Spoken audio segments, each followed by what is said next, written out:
Hello, friends. Your regular episode of Long in the Boot will be coming up in just a moment, but first, I wanted to go ahead and let you know that we recorded the Long in the Boot hurricane episode a couple days ago, and at the time, we didn't realize that the stalker, otherwise known as Laura, was going to pull a Rita and come in at the mouth of the Sabine River as a Category 3 or Category 4. Probably a 4 simply because a 3 seems redundant. We've had one of those. What we really need is an upgrade, and Laura looks like she may provide that. Hard to say. However, either way it goes, I wanted to let you know that when we're talking about the hurricane, we were unaware that we were going to be whammied by Laura at the time we were talking. I hope everybody stays safe. Everybody hunker down, get those generators filled up, and if you haven't got gas yet, you may have a little trouble finding it today. Today is Tuesday. This podcast will go out tomorrow. Or actually, it'll go out tonight at midnight, and then we'll see what happens. But until then, everybody stay safe, everybody hunker down, and we'll see you on the other side here at Long in the Boot. Thanks for listening. Warning. The Long in the Boot podcast contains sarcasm, irony, logic, and occasional facts. Opinions expressed by guests of Long in the Boot are those of the individual and do not reflect the opinions of any corporate or government entity. Due to the use of freedom of expression and those other pesky God-given rights, adult supervision is recommended. Please listen thoughtfully.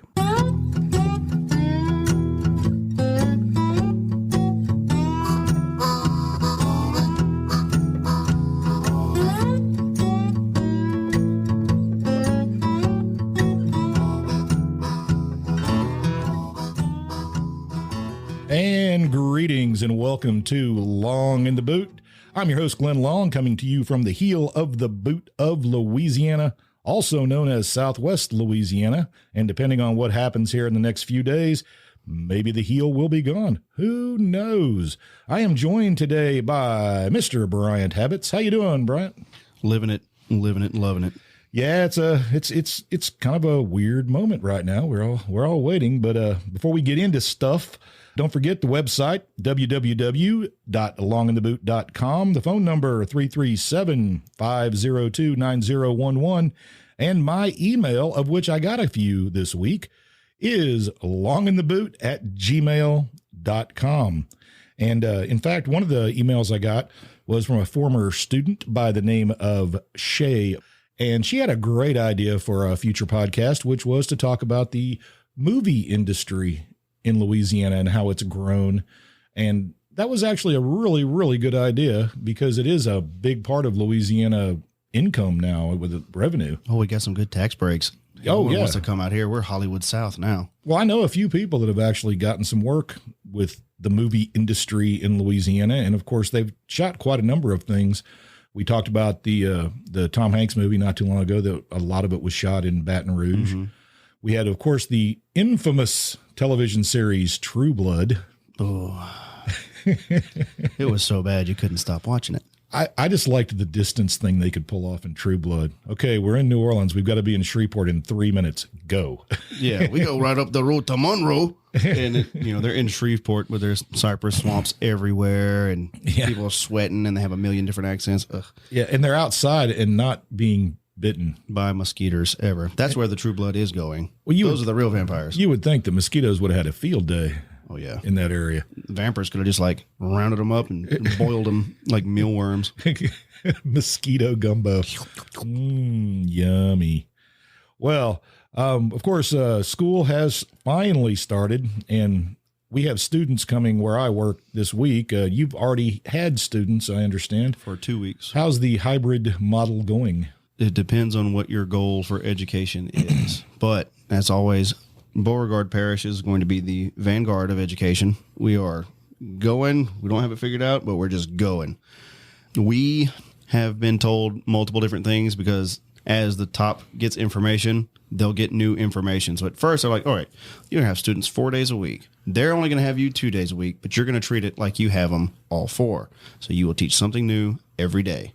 And there will be some way for them to get it every other day online. They've been running around this not overly metropolitan area by putting out hotspots and stuff so people can have internet access. Now they're realizing that it doesn't reach. So they said everything you put online, you have to put on paper, and everything you say on A day, you also need to teach on B day.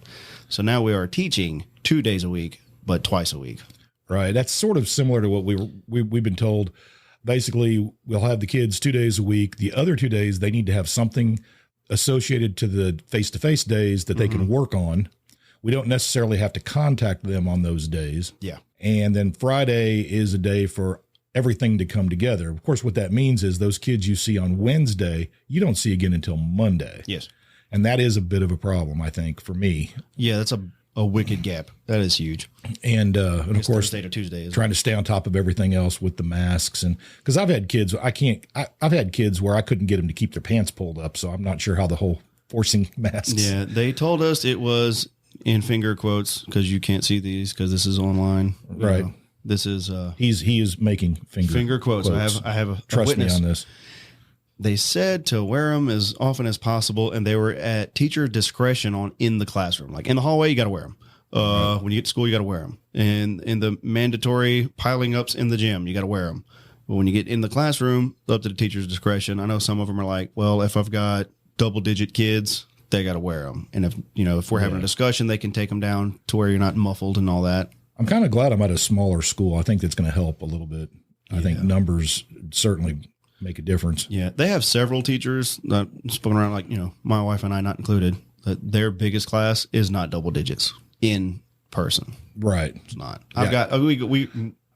We're pushing 20. My largest class will be 10 kids. Yeah, I've got 19, I think. My wife's got 18, 19 in most classes. Which shows you how big your class would have been. And yeah, so if the room would have been stuffed with kids. Things go according to plan and we go back to normal and bring everybody back as a big happy family, we may very well be bursting at the seams. We got schools, got that checked off our list. We have the election this week. We had the Democratic convention all done. Well, kind of like school in a way. Yeah. It was like a convention Zoom meeting. And that's bizarre. It's like watching professional sports games now. They got like holograms. I will say I'm not a huge fan of any of it. I'm not a fan of either one of the presidential candidates. However, Biden, I will say I watched the speech after the fact. I didn't stay up to watch it, obviously, but because I'm an old man, I go to bed at 5 p.m. Yeah, but I'm surprised he stayed up to watch it. And well, I think whatever they give him to get him up and going, it maybe a double dose. Because he seemed to be pretty wide-eyed and clear-headed. All right. For the length of the speech. And, so that's a good thing. So if they could just keep that up, then eventually his heart will explode, I guess. Yeah. It's rough on the old ticker. Last week, I tried to get people to call in to tell me what they thought of his vice presidential candidate.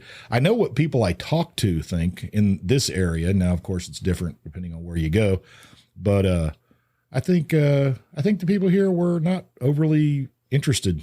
Probably not. Who Biden picked. I haven't run into a lot of vocal Biden supporters. No, I haven't. I've never met one. Not in this region. I don't travel a whole lot these days. Yeah, nobody does, right? In these uncertain times. Uncertain times. Stay safe. And so enough about the election. We'll, I'm sure, have more to talk about as we get closer to November. And it goes all weird. Well, while we are recording this, there are 2 potential hurricanes that could strike Louisiana. Now, this is the fun part. We don't actually know whether or not that will occur. In a way, it's much like Schrodinger's cat. And if you don't know what that is, look it up, because I'm not going to explain it. But we will or won't get hit by 2 hurricanes. We will or won't get hit by 1 hurricane. Totally up in the air. I don't know. We don't know. By the time this is actually out there, we probably will.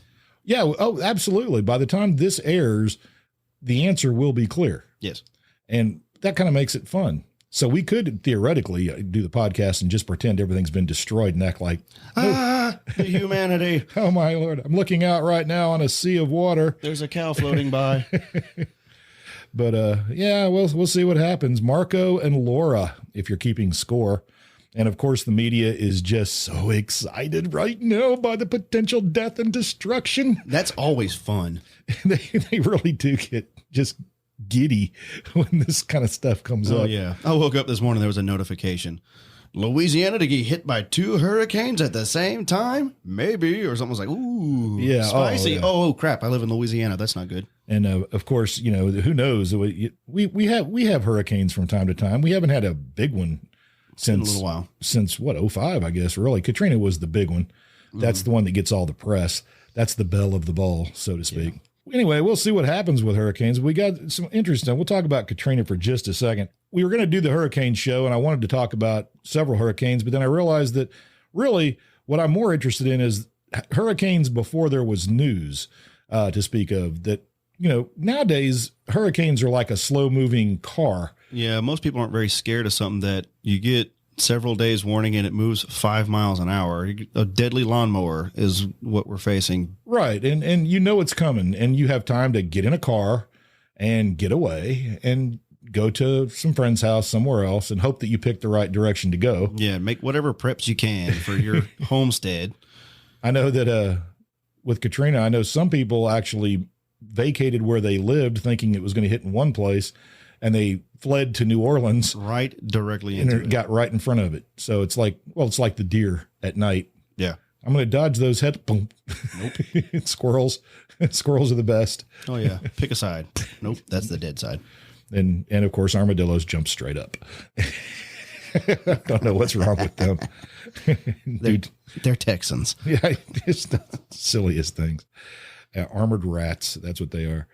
Katrina, obviously the big hurricane for Louisiana back in 2005.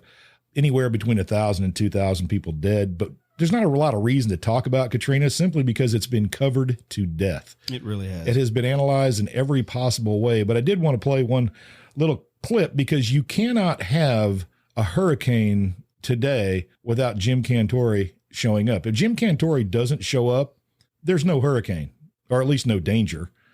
Jim Cantore is required at any location that might be destroyed by a potential hurricane. And Cantore was in New Orleans before Katrina hit, and he had a little bit of advice for some people who didn't vacate the premises before it hit. And I always thought I kind of like it because he gets so serious towards the end. We will keep you posted in this area as things are surely going to go downhill with this very dangerous Category 5 hurricane. Mike and Sharon, back to you. Jim, real quick, what advice would you give folks who did not evacuate? I need them to get down on their knees tonight, and they need to say, Lord, you know what? You need to save me and my family, because quite frankly, I didn't do a good thing by staying in harm's way, especially if they are in a house that certainly cannot withstand 170-mile-per-hour winds and waves that'll come in the tune of 25 feet. That's what I do. We'll talk with you later. Thank you. Okay. And that was Jim Cantore basically saying if you stayed in the way of Katrina before it hit, you're an idiot. I think my chair is squeaking. It is. I thought you had a cat. I thought I had a cat too. And well, I do have a cat, but it's outside. Either I'm sitting on a cat. I'm not sure which. If I'm sitting on a cat, I would assume it would try to fight back at least a little. Yeah, you got a little bit of squeakage with their murder mittens. So Katrina hit and caused all kinds of problems. Of course, it really wasn't the hurricane that caused the majority of the damage with Katrina. It was the levees failing and everybody getting the blame for that. The hearings in Congress went on forever. Yeah, it took a while. The FEMA director, who had previously been a breeder of horses, who had been picked by Bush to be head of FEMA, that famous scene of Bush going, Brownie, you're doing a good job. And he was a week later, he was gone.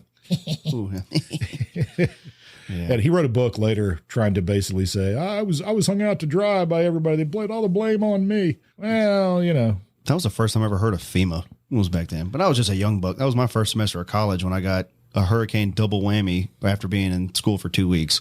Well, that's what was crazy that year. Katrina happened, and lots of people streamed out of New Orleans, headed to different places, including Lake Charles. Houston took in a huge number of refugees at the Astrodome, which turned into a major problem for Houston for a while. There was, of course, the whole thing with the Superdome, and was it or was it not an absolute catastrophe? For a while, it was like gross. They were murdering people inside, and thousands are dead. And it turned out there was a couple in deaths, but the big problem was their toilets backed up. Yeah, it was just gross. It was like anything that you think about Bourbon Street as far as cleanliness, it was like funneled into a dome. It was gross. It is. It's pretty nasty to think about. The idea that they said, well, we'll do this. We'll put them all in the Superdome, but the water doesn't work. Other than that, we got it made. It's brilliant. And then, of course, they brought in. Get some WD-40 on there. I'm gonna have to get some WD-40 and maybe some mineral oil, some 3-in-1, and fix that squeak because it's driving me crazy. Anyway, the storm for everything, all the news media and everything else, and we all went, whew, it missed. Thank goodness. And then a month later, Rita shows up, says, well, you know what? We got the toe of the boot. Let's go for the heel now. Let's go for the heel. And sure enough, Rita comes flying in. And Rita was a tricky one, though, because we were all told it was going to go to Houston. Everybody in this area was like, oh, it's going to miss. Not a problem. And then one morning we woke up, and back then the newsman that you always listened to was Rob Robin. I loved Rob Robin. When I worked years ago for Kicks 96 News, I always followed Rob, or I always led Rob Robin. I would always finish everything with, that's the Kicks 96 News. Rob Robin has your weather next. Good evening, friends. This is Rob Robin. Hello, friends. And he would go into the thing, but he was good. He was extremely good at forecasting the weather. And he kept saying every forecast, he goes, now I'm watching this ridge and there's kind of a hole that could travel into the area. And if it does, this thing's going to turn more to the right. Sure enough. And sure enough, he nailed it. I mean, he called it a day ahead. And at that point, everybody just fled. And I mean, fled. The roads were choked. Highway 171 from Lake Charles to Shreveport was non-moving. Yeah. I stayed out of the heel of the boot for quite a while after that. So like I was in Baton Rouge for Katrina because I was in school at the time. And, you know, we had a bunch of nuns come from New Orleans. We had a flock of nuns. There were like 15 nuns invaded the heel, and they came and stayed with various members of the household. And they were there until they're like, hey, there's another hurricane coming right now to right where we are. And they're like, well, okay, let's flock back the other way. And I had refugees in my Baton Rouge apartment for Rita. I'm still picturing a flock of nuns. It was a ton of them just flocking around, little like penguins. And these were nuns. They were Carmelite nuns, so they're like brown penguins. They had the little brown habits on instead of the black ones. And yeah, they took off. And I had refugees at my house in Baton Rouge. And Rita hit and right along Sabine in Texas. And my uncle came and stayed at my house in Baton Rouge. And a tree got knocked onto his car in Baton Rouge. So well, these storms are big. Oh yeah, they're huge, and people from other areas of the country who haven't never experienced the love that is a hurricane don't have really kind of a concept of how big these things are. We left for Rita. We had a friend that lived in Pearl, Mississippi, near Jackson. We said, we're going to go there, and as y'all might not realize, it normally doesn't take 16 hours to drive to Pearl, Mississippi from here. No, and it did. And it was horrible. It was bumper to bumper, really, for a long way until I finally said, you know what, I'm taking off. We're going to hit side roads. Yeah. And I had a road map. This is all, of course, you know, nobody had Google Maps. So I got out a map and I started looking for little tiny side roads. And my kids were in another car following us. My daughter was old enough to drive. In fact, her homecoming week was wrecked because of Rita. Yep. And she was on the homecoming court. So I think really I suffered the most. Oh God. Yeah. You had to buy all the stuff and then you get to use it. Anyway, so we all the way to Jackson, Pearl, we finally get there. We're exhausted. We lay down and all of a sudden outside you hear the air raid sirens go off. And I'm like, so I assume it's a tornado warning. My son wakes up and goes, Dad, what's that? I said, it's no big deal, son. The Japanese are simply attacking. It is the Luftwaffe. Go back to sleep. And we just hoped that a tornado wouldn't hit us. But if it had, it wouldn't have mattered at that point. We were so exhausted. Nothing you can do. And it, of course, did a lot of damage. Rita did, but it was a fast moving, dry hurricane overall. Yeah, it didn't just like dump buckets. Yeah, it didn't stay in one place. But it did cause a lot of damage north. When we came back after, 6 days and did what everybody else did, put our refrigerator outside and cleaned it out. Yeah. And fumigated it. Yeah, power was out over here forever. That's why I stayed going. Power was out here for 3 weeks. Water was out for a good long while too. And then somebody kept stealing they had generators to run the water, and they got stolen once. Wow. Because, people are selfish.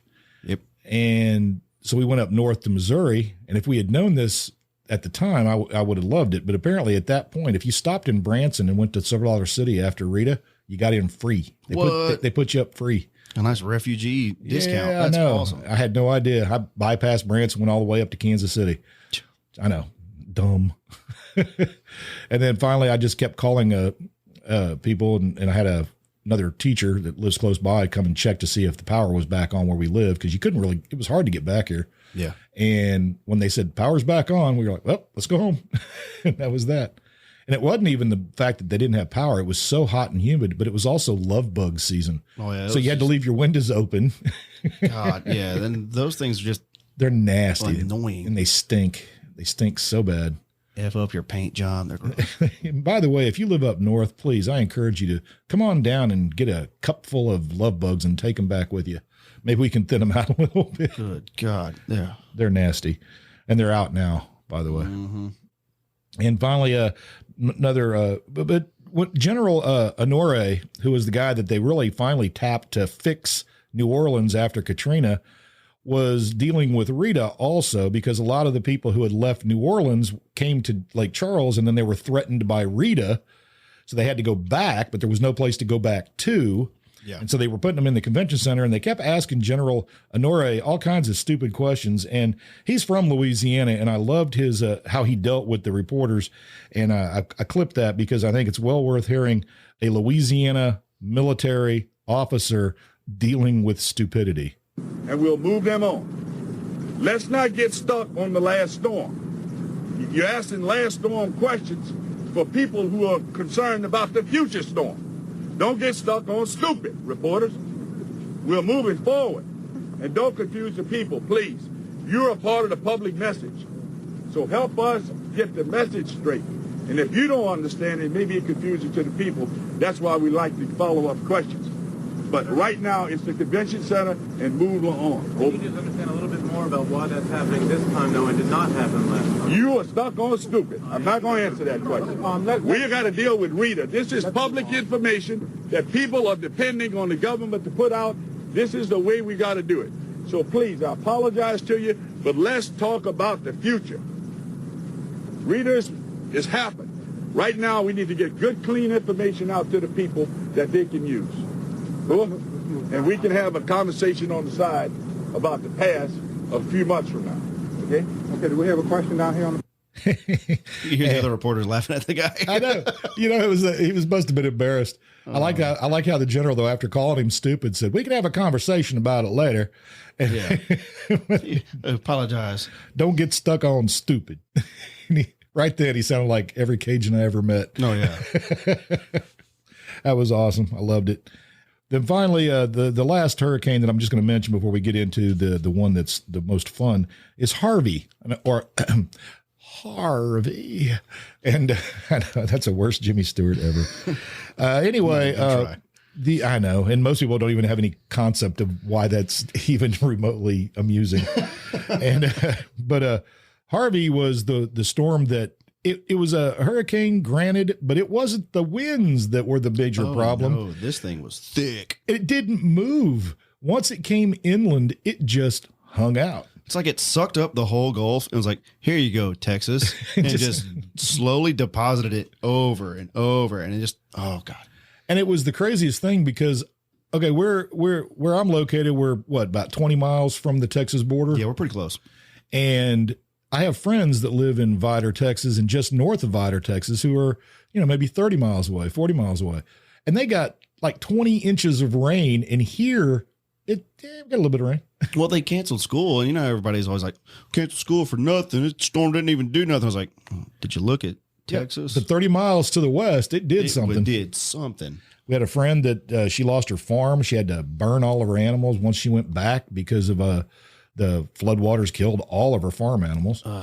And we had friends in Rockport, Texas, that their trailer that they lived in down there, close to the beach too, close to Port Aransas, really, It was fine, but it was getting to it, all the debris and all the nails. That's always a thing. If you're not from this part of the country, when you have a hurricane that rips lots and lots and lots of roofs off, you have lots and lots and lots of nails deposited all over the highway. Yeah. And tires. Oh my Lord. The number of popped tires is ridiculous. That happened after Rita too. When we drove north, there were people all over the place pulling over, having to repair a tire, driving up through Texas. Oh my goodness. Because Jasper actually caught it bad, the wind, when Rita came through. They actually had it worse than we did. Here, there's nothing. I mean, I live in a mobile home, and the skirting was taken off. Yeah, I think my parents had some roof damage. The big issue over here was the logistics because you had no power, no water. Right, and it was miserably hot. Yuck. Nobody likes that.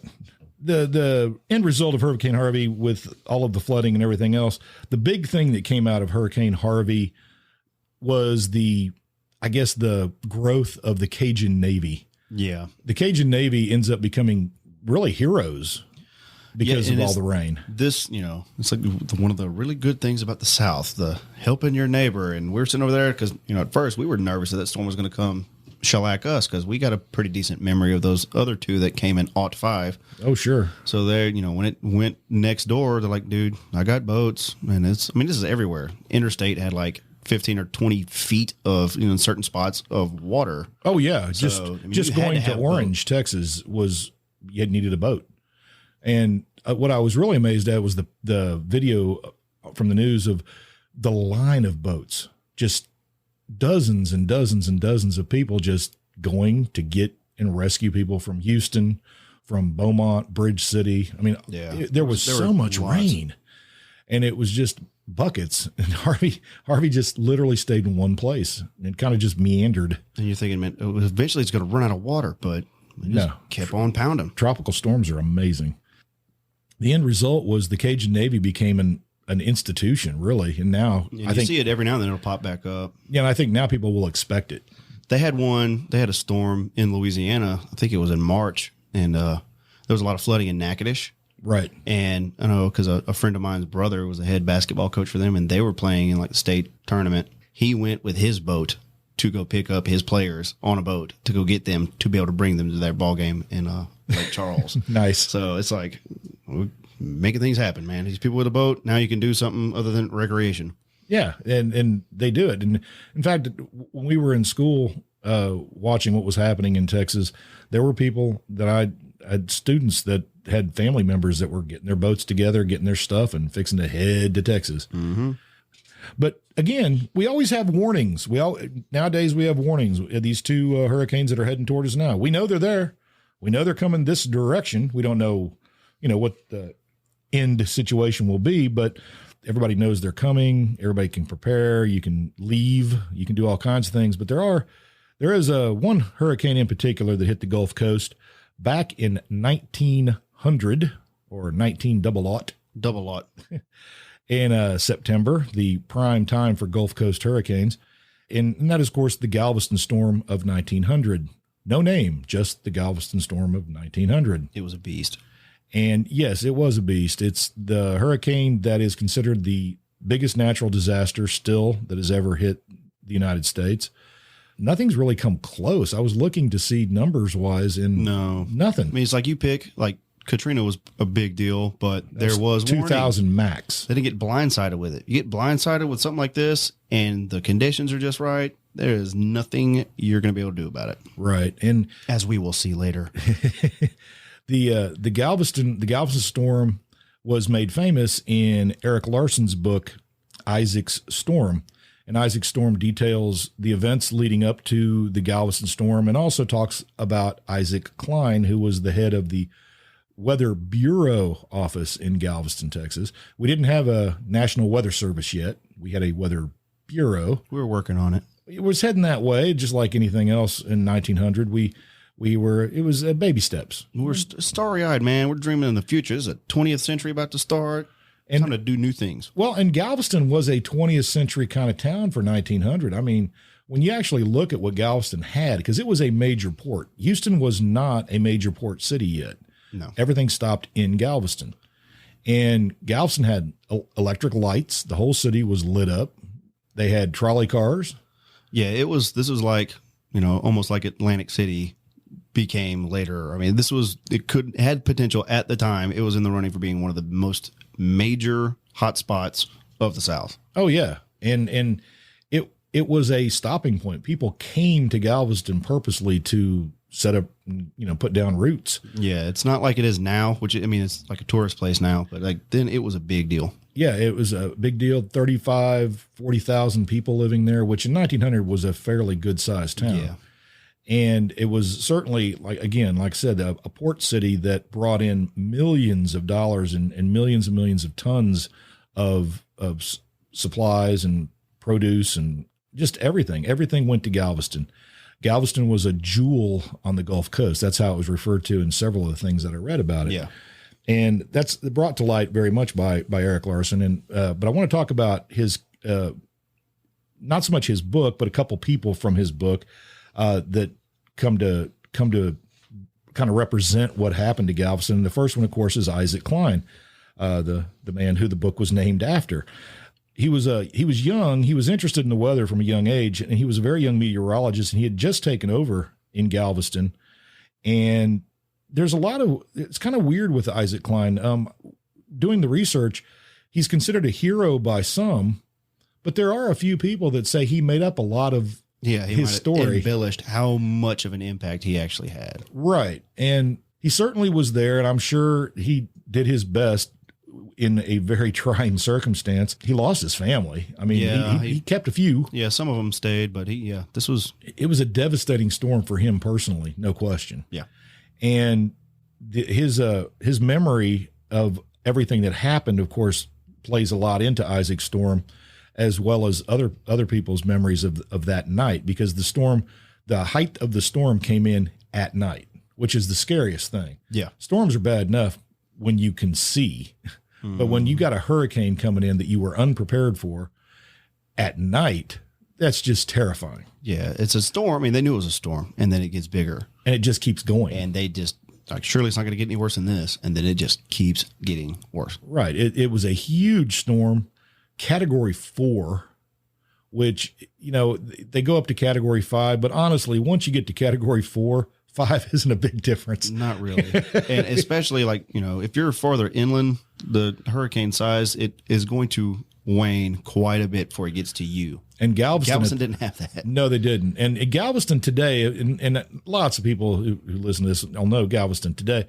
Galveston today is a much higher place than it was then. Oh, yeah. Galveston was on the sea. It was sea level. There was no sea wall. There was nothing. Yeah. If you look at, like, when you're on the beach and you turn around and look at the seawall, you're still higher than the beach was then. Mm-hmm. And the seawall goes up pretty high when you're on the beach. 15-footer or something like that. Yeah. It's one of my favorite things. It was supposed to be 17, but when they built it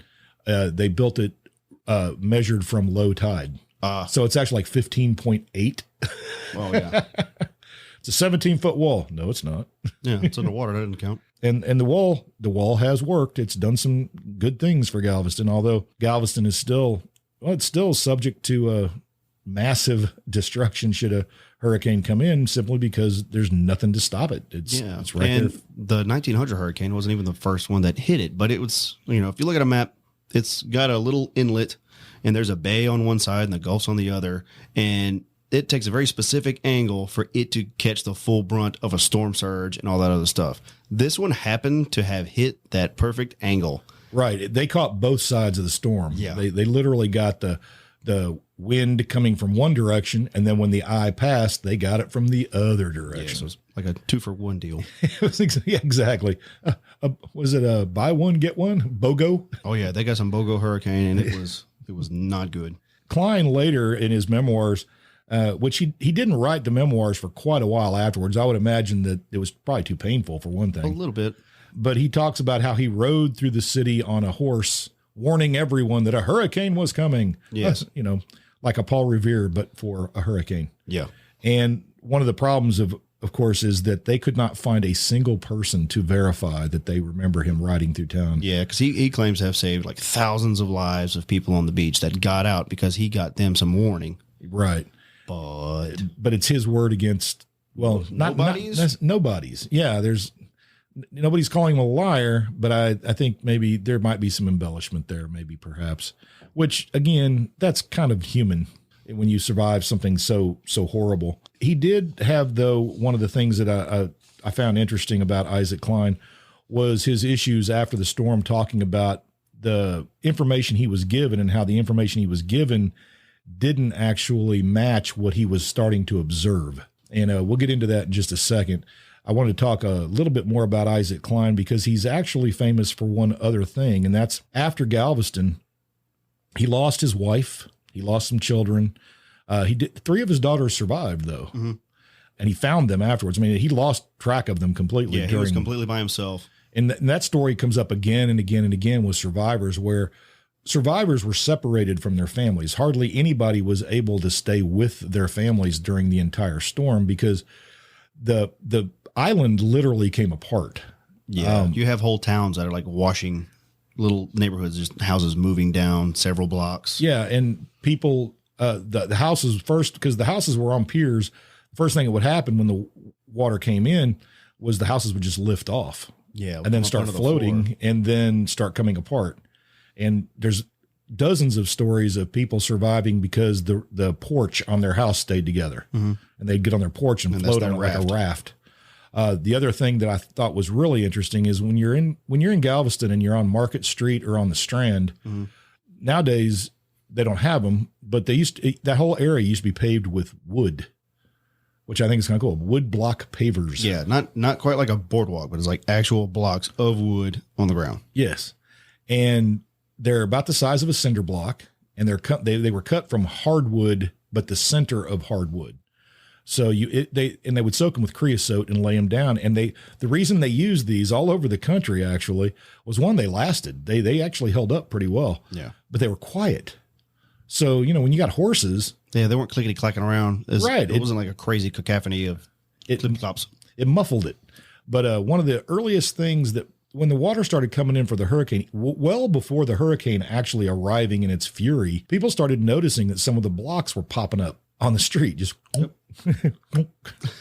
it's like, well, what's happening? Well, what was happening was liquefaction. The water was already under them, seeping into the sand and underneath the street and actually causing the blocks to pop.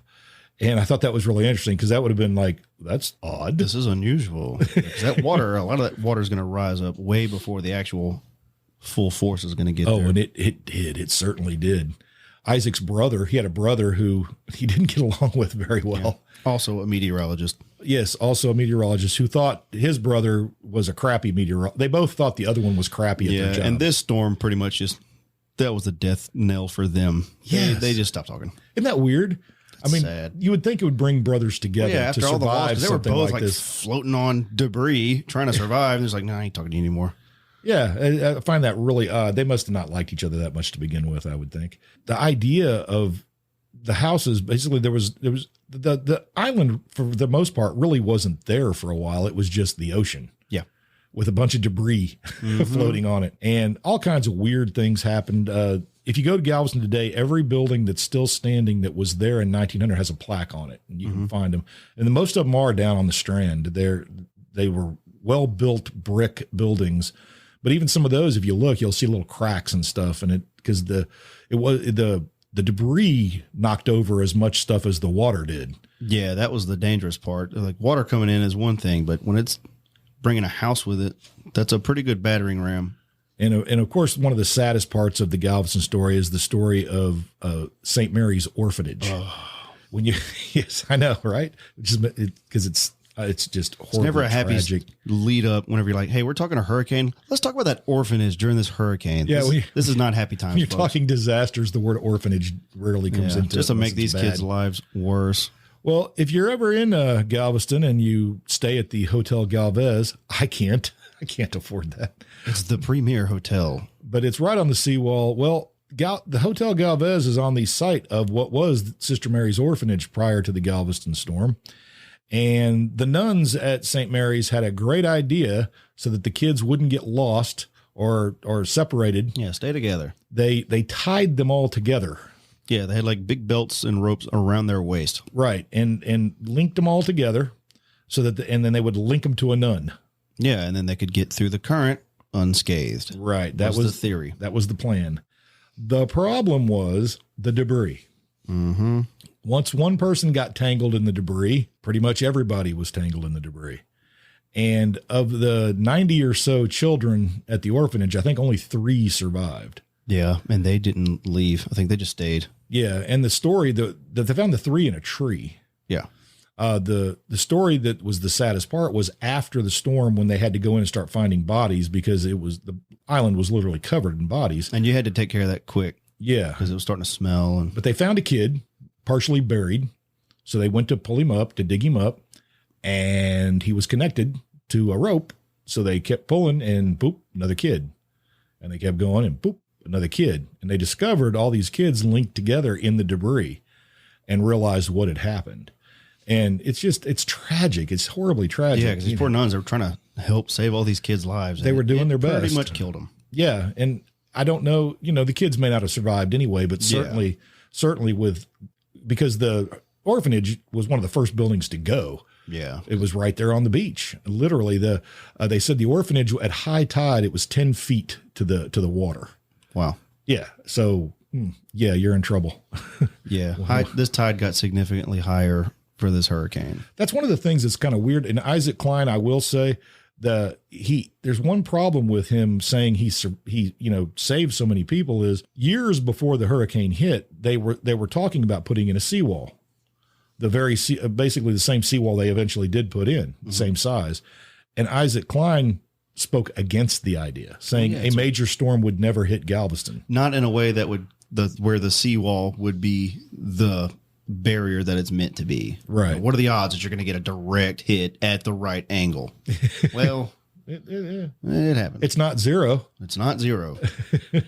And as we all know now, anywhere on the Gulf Coast is fair game. Yeah, you got a seawall now. Though this is going to cause a big trend in that. It does. And one of the weird things about the hurricane that hit Galveston too is not necessarily just Isaac Klein. Isaac Klein, weather forecaster extraordinaire, later becomes famous for predicting Mississippi floods that were going to destroy New Orleans because he predicted they would go to like 25 feet and he got them to put up levees, sandbag levees, and it prevented the city from going under. And that happened, what was it? I forget the date, but it was only a few years later. And yeah, he predicted that the flood of 1903, so 3 years later, he predicted because of snows up north and water surge that he saw coming down the Mississippi, he said in New Orleans, we need to start putting up levees or we're going to have a flood. And he predicted that the waters would reach 21 feet in the city without any kind of protection. So they began building levees using sandbags and dirt and everything else. The water rose to 20.7 feet. Ooh, that's a solid prediction. And he's credited, no question, credited with saving big chunks of New Orleans at the time. And luckily for they followed his advice later and began building permanent levees. So he's one of the first guys that advocated for levees in New Orleans. And I would imagine a lot of that had to do with not advocating for a seawall in Galveston 3 years earlier. Well, it was several years earlier. You learn from your mistakes. Absolutely. Now he was quite popular. Let me wrap up young Mr. Klein. As he got older in New Orleans, he had an antique store on St. Peter Street. What? Yeah. And he collected glass and other antiques and was seen all the time by the people of New Orleans. And one of my favorite parts of the story of him was people would watch him. If they saw him walking down the street with an umbrella, they wouldn't put their wares out on the sidewalk because if he had his umbrella, it was going to rain. Yeah, he was turn of the century Rob Robin. Yes. And hello, friend. But one of the things that was odd that I read, it was he never dusted his shop. Everything was covered in a layer of dust. And apparently he just didn't like to touch things that were dusty. I know. Isn't that weird? It's a weird foible. Yeah. He would always be wearing his white smock when he was in his shop, and people apparently, they enjoyed his company, and he was a well-liked individual in New Orleans down in the French Quarter. And, he lived his life and went on and eventually, passed away like people are, apt to do. Yeah, he got wicked old. I think he died in the 50s. Yeah. Right before Audrey hit, like he was gone. Yeah, Audrey, another fun story. So that's Klein, but Klein, there was somebody at the Galveston office that left, and that guy is actually somebody that's kind of interesting. His name is Willis Moore. Willis Moore, if you look him up, if you look up the history of the Weather Bureau, Willis Moore, you might think he's like this amazing weather guy who did so much for the people of the United States by setting up weather forecasting offices and everything else. But he may have been the reason that the people of Galveston had no idea a storm was coming. Yeah. And it's kind of an interesting thing if you're into history at all. And it's the fact that we had just come out of the Spanish-American War. And Cuba had developed a reputation as being a place that could actually predict these storms. I mean, let's face it, Cuba gets hit by these things all the time. And their weather forecasting ability had come down from the Jesuits of all people. The Catholic Jesuits in Cuba kind of just took over the idea of watching the skies and learning what the clouds look like, because you have certain patterns that always precede a hurricane or a low pressure system. Mm-hmm. And they got very, very good at predicting these things and also knowing where they were going. And that's key here. See the factors that are going to steer them where they're going to go. And there's a man he's known as Father Hurricane. His name was Benito Vienes, and he lived in Havana. And for a long while, he was the guy that understood hurricanes better than anybody anywhere. And his predictions were used by people in the business of shipping. Even his predictions were often used in the United States up until the Spanish-American War. By the Spanish-American War, he passes away, and another person takes over. But the problem was Willis Moore didn't trust the Cubans, and he cut off information that was leaving Cuba and normally people in Galveston could get information directly from Cuba. Mm-hmm.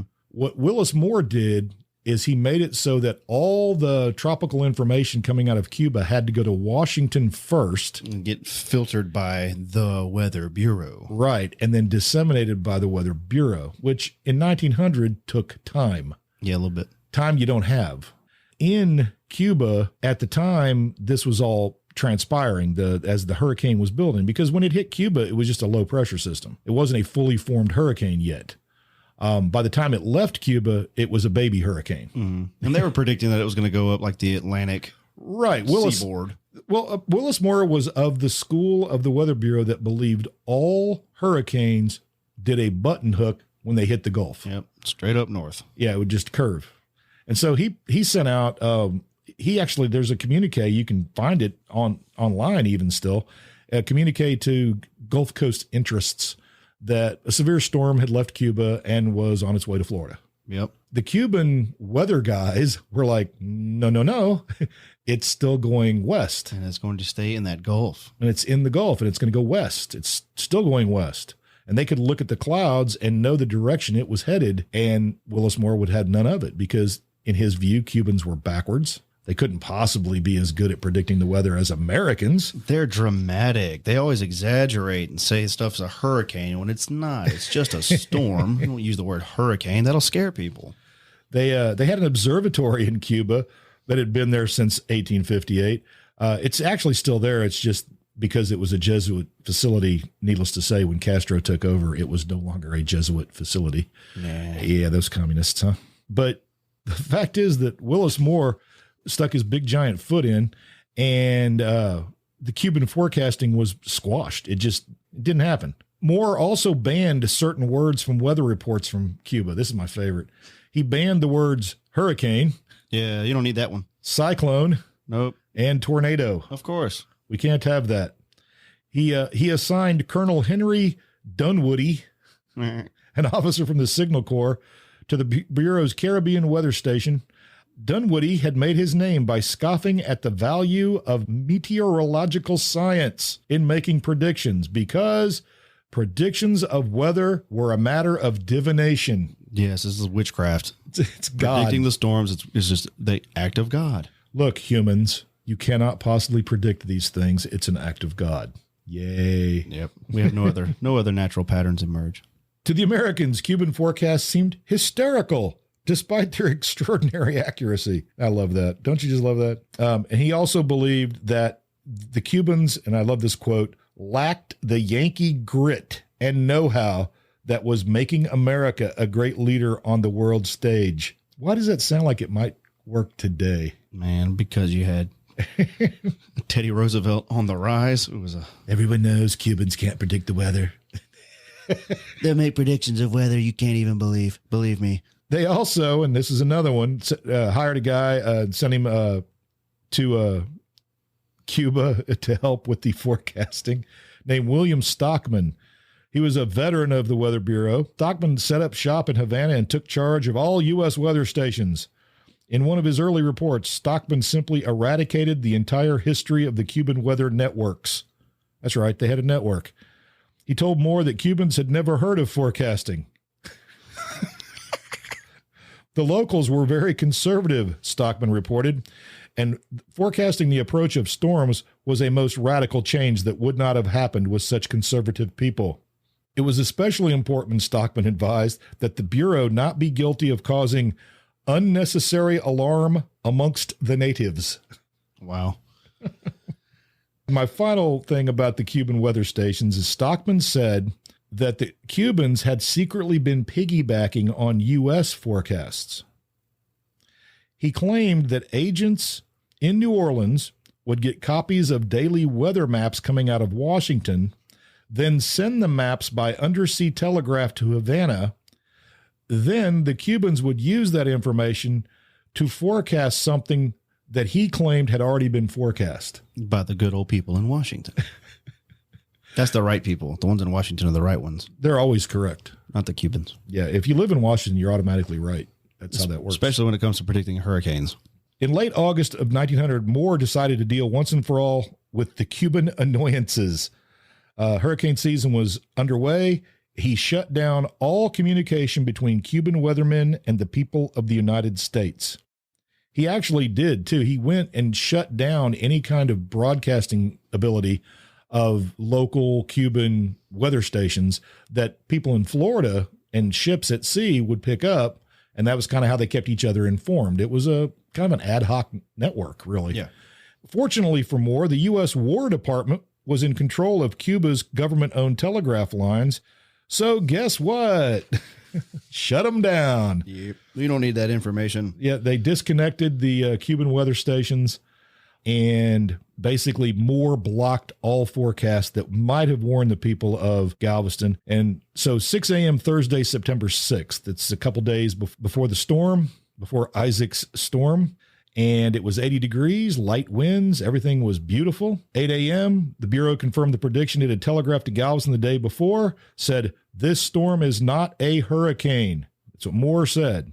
And he also said you could use the word as long as you put "not" in front of it. So he was okay. He gave him permission to use the word hurricane, but the word "not" had to be in front of it. So it was a not hurricane. It was not. The course of this non-hurricane would not affect Galveston, Moore said. The storm would instead go into the classic recurve and head north towards Florida. Now, I should tell you that people in Florida who were told this massive storm was coming were kind of surprised when nothing happened. Nothing. Nothing at all. Just went and took a nice steam bath in the Gulf. People in Florida began telegraphing the Weather Bureau saying, we were told there was going to be a storm. Yeah, and that looks like happening. the sun to me. Nothing seems to be happening. And suddenly, at some point, my favorite was fishermen in New Jersey, who were worried about a storm coming up the coast, telegraphed Moore, and Moore cabled back, "Not safe to leave nets in after tonight, storm on the way." Now, it was already clear that there was no storm on the way, but he's still telling people, nope, It's coming. Storm's coming. It's going north. They develop out of sunshine. He kind of blew it. The storm instead was, of course, heading west. One of the first people, or I should say one of the first places that you noticed a massive storm heading west was a ship by the name of Louisiana. Yeah, those poor guys. They rode through it. Yep. Boy, did they. Drop anchor and see what happens.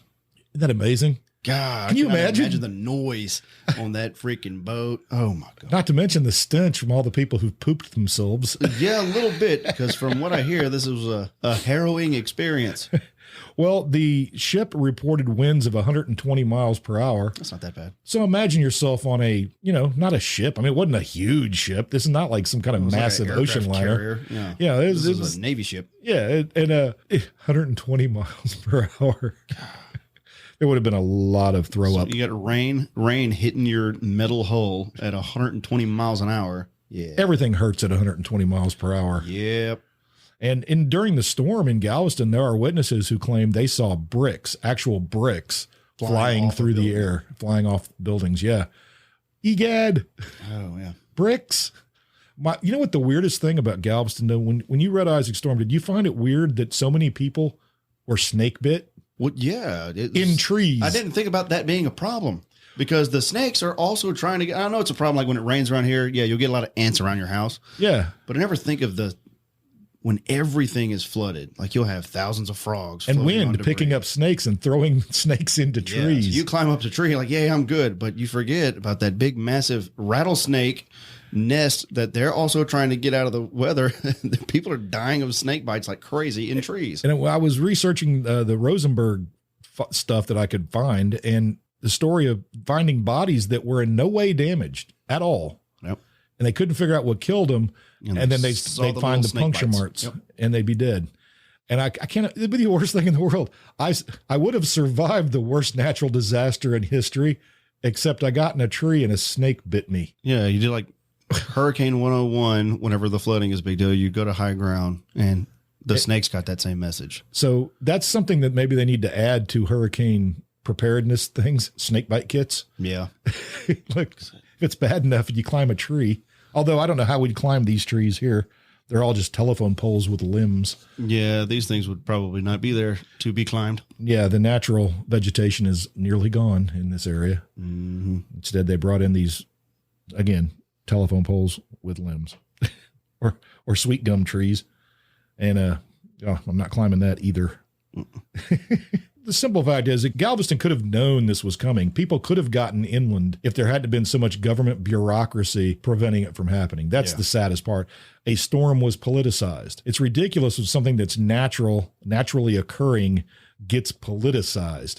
Luckily, we live in a time where nothing like that could ever happen. No, we have truth always. Everything that is disseminated to us is like imagine if there was imagine if there was like a pandemic. Like an invisible enemy. And it got politicized. Whew. That'd be crazy. That would be nuts. China. It's from China. The China virus. China. Countries you wouldn't even believe. Great countries. China. They can't predict the weather, though. No. What do they know about virology? The storm says 50 people sought refuge in Klein's house during this storm. And I was looking for this a minute ago. All but 18 were hurled into eternity. That's dramatic language. I know. That's directly from his book. I'll give him all the credit because I wished I could write like that. Yeah, that ain't me. Hurled into eternity. Well, I mean, I know those words. I just would never put them in the same order, I guess. You just died. Yeah. Died. They died. His wife, Clara, who was pregnant with the couple's fourth child. The Klein's other 3 daughters survived. 6,000 dead in the city, 4,000 to 6,000 more on the island itself. Property damage at the time was $30 million. Today, that's pushing $1 billion. Yeah. Probably even more so. It changed the city, obviously, forever because they had to raise the entire island, which is kind of fun, actually, when you start realizing how much higher the city is today. They used, and this is the stunning thing, they used screw jacks to lift every surviving building. Oh, my goodness. Yeah. That's some engineering right there. Yes, it absolutely is. The city, or the island itself, is about 17 feet higher than it was at the time of the Great Storm. And that's kind of cool. So when you're on seawall, when you're at the seawall now in Galveston, you are standing almost 17 feet higher than you would have been prior to 1900, and the rest of the city as well. And the way they did it was they just used fill. They just dredged the Galveston Channel, out some stuff and just dumped it under there. Blew the sand in and used dikes to keep it from the escaping and let the water seep out, and you had new land. Yep. There's a few places, and it's not 17 feet throughout the entire island. Some places it's less. There's a spot, and it's kind of south along the island, but there's a fence, and we were told by a tour guide guy that the fence itself is actually a 7-foot tall fence. You can see like a foot of it. Wow. The rest is underground, which I thought was kind of cool. That happens a lot. Yeah. Over time. Raise the thing. And the train, that was the other story that was bizarre. Oh, man. The train that parked on the Bolivar Peninsula. Oh, yeah. And the people went to the lighthouse to try to escape it. Yeah. But a lot of people stayed on the train. Yeah. They're like, no, we're going to risk it. We're going to head back out of here. And the storm surge went over the top of the train. I mean, it was deeper than the train. Off the track. So all those people died. Yep. This was also the Galveston storm. One of the little known things was Clara Barton, the famous nurse. She was 78 years old. She was in New York, I believe, and they asked her to go to Galveston to help set up recovery. Yeah. And she agreed to do it at 78. Can you imagine that? And 78 back then, that's like 143 now. It's pretty old. It's nuts. If you get online, and I'm going to put some links on the website. If you go to show notes, I'm going to put a couple links to go look at some of the pictures from the damage of Galveston. It's stunning. The people had to, all of the things they had to do after the storm. First was bodies. Yeah, you got to dispose of that stuff. And there's so much rubble, and these people are buried under sand, and they're washed miles down the shore. Well, one of the first things they thought they would do, and it was kind of hideous, but they piled a barge with bodies, took them out into the Gulf, and dumped them. Yeah, they buried them at sea. Was what the plan was. That was the plan. The problem was, and not to get too graphic about it, but people kind of turn into gas-filled balloons. Yeah, they weren't sufficiently weighted to compensate for the decomposition gases. So they returned. They did. They had to bury them more than once. Yes. Eventually, they realized that the only way to deal with it and to keep the disease from spreading as much as it was going to spread was to burn the bodies. And there were piles of bodies being burned all over the island. It gave kids who survived, it gave them nightmares for years. Yeah. And I can imagine, and of course, even Clara Barton remarked in her memoirs of the whole thing, the stench in the island was just god awful. The fact that the island even survived is kind of amazing. Clara Barton, when she showed up, she was the president of the Red Cross at the time.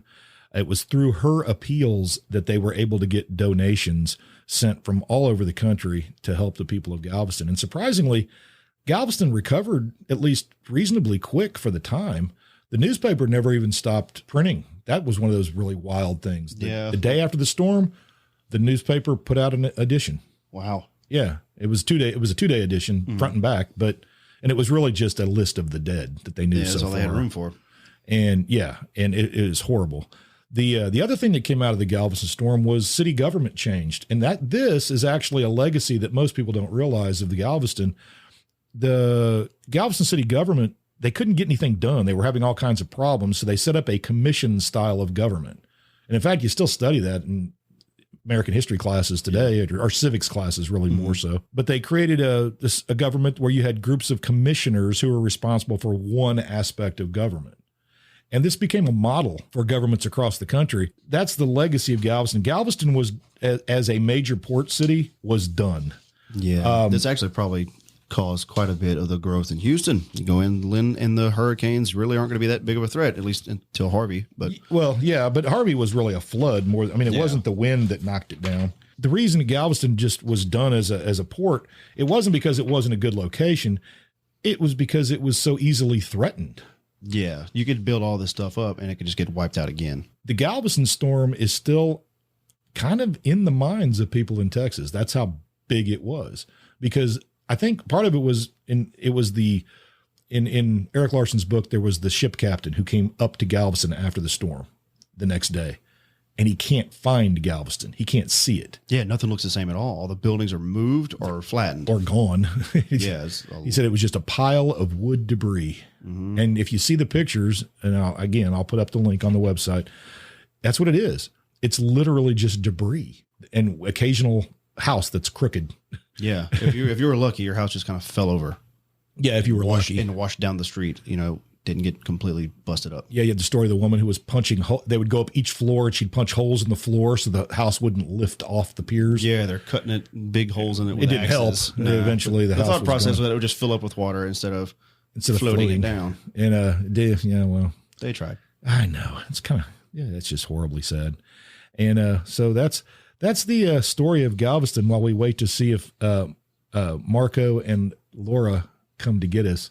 I've got one final thing, and I think, in fact, normally when I wrap up the podcast, I wrap it up with the same little tune that I begin it with. And today we're gonna leave while another tune is playing, and it's a tune about the Galveston storm. It was written later, but the people that wrote the man that wrote the song, and who knows if he actually wrote it or if he copied it or whatever. When you're getting into stuff back in the early 1900s, it's kind of hard to say. But the song is called "Wasn't That a Mighty Storm?" It's actually been covered by several people. But the person who is credited with the song is a guy by the name of Sin Killer Griffin. That's a good moniker. Isn't that a good name? I like that. He was a reverend that was recorded by the Lomaxes. And if you don't know what the Lomaxes were, we were talking earlier. I think that's a story we may have to do. Alan and John Lomax are famous for being commissioned by the Library of Congress to go across the country recording all kinds of things, but especially music that was in danger of disappearing. It's where we get a lot of the earliest bluegrass music, a lot of the earliest blues music from the blues masters. They did a lot of old Cajun music. A lot of old Cajun music was recorded that we would have lost. The Lomaxes are probably the greatest historians of American music of anybody out there, because without them, we just wouldn't have it.